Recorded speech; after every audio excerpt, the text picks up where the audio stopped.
One moment during our second fire recovery really surprised us. It was the first time we opened a 5-figure insurance check.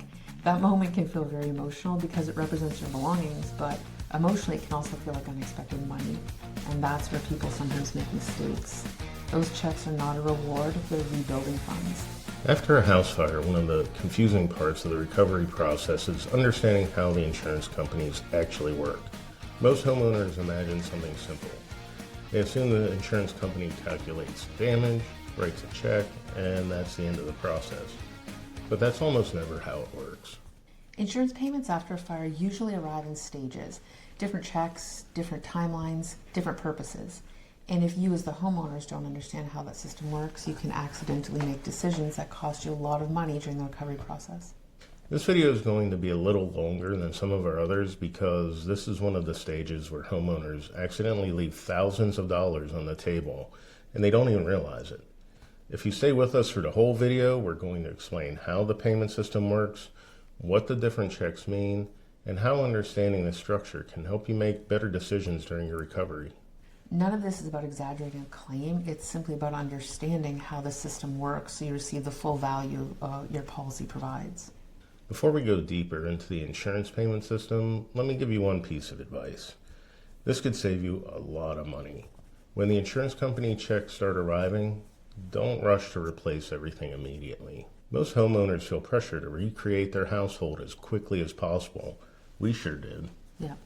But moving slowly often leads to much better financial decisions and prevents a lot of unnecessary purchases. We didn't fully understand that during our first house fire. Yeah. But during our second fire, slowing down changed everything about how we approach the claim. Later in this video, we're going to talk about the moment during the second fire recovery when we realized the way we handled those insurance checks could actually change our financial future. That realization really led us to a very different lifestyle than we ever expected. We'll explain that story later in the video. One of the first payments many homeowners receive after a fire is something called immediate needs payment, sometimes called an advance payment. This payment helps cover urgent expenses during the days or weeks right after the fire. Clothing, basic supplies, food, transportation, temporary housing costs. The insurance company understands families suddenly lose access to all their belongings. So this early payment helps stabilize things while the larger claims process begins. It's important to understand that this is not your full claim payment. It's simply an early payment designed to help you get through the immediate disruption. When we went through our first fire, this entire system and process was so confusing. No one had really explained it to us before. We assumed the insurance company would calculate everything and eventually send us one final number. Once we understood that the process happens in stages, everything started to make a lot more sense, and we were able to begin planning what we wanted and needed to buy. Understanding the stages where things would happen and payments would come in helped us make better decisions the second time around. Another type of payment many homeowners receive relates to the repairs to the home itself. These checks usually work differently from the checks for your personal belongings. If you have a mortgage, repair checks are often made out to both the homeowner and the mortgage company because the mortgage company technically has a financial interest in the home. Those checks need to be endorsed by the mortgage company before the money can be released for construction. And those checks typically are not deposited into your personal account. They're part of the rebuilding process and usually distributed to contractors as repairs progress. We'll talk about the rebuilding and contractor process more in a future video because it is a separate process. When it comes to the belongings inside your home, most insurance policies fall into two major categories: replacement cost coverage or actual cash value, which means the actual depreciated value. Understanding the difference between these two is very important because it determines how much money you'll ultimately receive. Replacement cost means the insurance company pays what it costs to replace an item today. Not what you originally paid for it, and not what the item is worth used. If the replacement price is increased over time, the current price is what matters. That's why documenting items properly during a contents claim is so important. Something interesting happens once people understand replacement cost. They begin thinking about their belongings differently. Instead of remembering what something cost years ago, they start asking what it would cost to replace it today, and that's why accurately documenting everything matters so much during the claim process. Many replacement cost policies actually pay in two stages. First, the insurance company pays the depreciated value of the item. Then, once you replace the item, submit the receipt to the insurance company and they'll release the remaining amount. Yeah, that second payment is called recoverable depreciation. Most policies give homeowners a certain amount of time to recover that second payment, often 6 months to a year. Sometimes longer if the rebuilding process ends up taking longer. Mm-hmm. But it's important to understand that the recoverable depreciation usually has a deadline. That means you don't want to forget about that deadline, but it means you don't need to rush out and replace everything immediately. In a few minutes, we're going to talk about the moment during our second fire recovery when we realized that the way we'd handled these insurance checks could actually shape our financial future. That realization completely changed how we approach rebuilding our household. Yeah. One of the biggest realizations we had during the second fire was this: you do not have to replace every item you lost. Yeah, many families eventually realized they owned far more belongings than they needed. The average American home contains roughly 300,000 individual items. 300,000, which explains why so many people end up renting storage units just to hold overflow belongings. Fire forces you to reconsider what truly belongs in your life going forward. During our second fire recovery, we made a decision that helped us avoid unnecessary purchases. We tried to live out of our suitcase for as long as possible. That helped us avoid replacing things too quickly. Because we knew many of our belongings would eventually return from restoration companies. While we were living out of our suitcases, we went on a 5-day hiking trek through the Andes Mountains. We needed gear, winter clothing. We were able to access our personal items and our hiking things.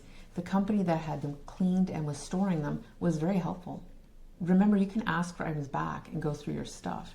This is also why taking pictures of your items before they're taken is so important. When you need something you've not seen in a while, looking at those photos can remind you what you already have. Like, how big is this backpack that we had stored in the back of the closet? If you took pictures, you can look at that and then you know if you need to buy another item or just contact the restoration company. When restoration companies start returning belongings months later, people often rediscover things they forgot they owned. We actually were already aware of this because we've moved many times, and one time when we unpacked, we found we owned 3 toaster ovens. I don't even remember us having owned the previous 2. It's kind of embarrassing how we had 3 toaster ovens we didn't know about. Yeah, you'll end up with a lot of duplicates if you purchase too quickly. Extra dishes, kitchen tools, garage tools, seasonal decorations, extra bedding. Suddenly realize how many duplicates you end up with because you replace things too quickly throughout this process. It's important to take a minute and not rush to these purchases. Yeah, Scott's really bad at that. We've lived in Airbnbs a lot, and we buy the cheapest measuring cup set everywhere we go because we tend to need a new set while we're traveling because we do cook a lot. We have 3 of the same measuring cup set because Scott always takes the one out of the Airbnb thinking it's ours because everybody buys the dollar store measuring cup set. One moment during our second fire recovery really surprised us. It was the first time we opened a 5-figure insurance check. That moment can feel very emotional because it represents your belongings, but emotionally it can also feel like unexpected money, and that's where people sometimes make mistakes. Those checks are not a reward, they're rebuilding funds. So we created a separate bank account just for the recovery money.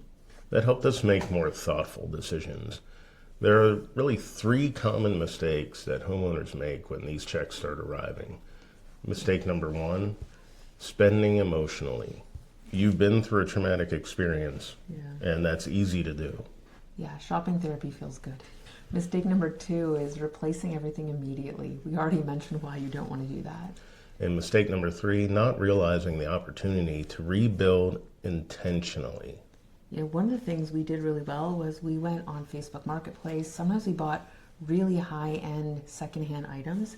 You might think you have to buy new to submit receipts, but you don't have to. You can buy things used and then tell the insurance company what you paid for it.